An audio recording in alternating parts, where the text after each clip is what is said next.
Okay, so this is a little sad.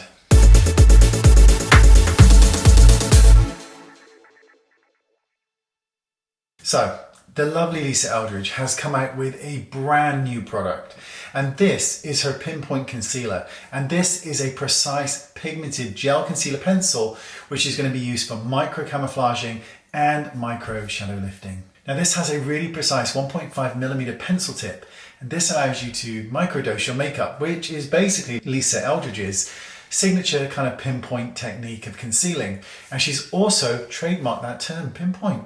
So first, let's talk the pros. Now the shade range is nice. It's got 16 shades. The texture is beautiful. It has a skin-like finish that borders on matte. It glides on and it is a comfortable wear and also has claims to be waterproof. And now time for the negatives. You barely get any product here. There is 0.04 grams of product here. That's almost nothing. It is tiny. And this product retails for £27 in the UK.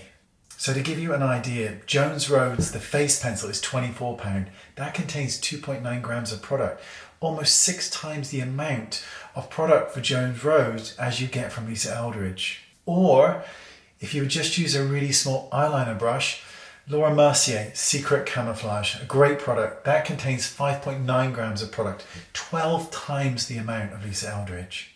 Now I understand that this product is not meant to be used all over the face. It is a micro camouflage product, so I get that. But the point is that there is so little product here for such a high amount of money that the other two alternatives I mentioned are just better options. And gram for gram, in terms of price, this also makes it one of the most expensive concealers out there. So don't get me wrong. Please don't get me wrong. I love Lisa Eldridge. Her eyeshadows are stunning. I've bought every single one. And this is a great product. It's just the price point needs to be lower, or you need to get more product for your money. I'm so sorry.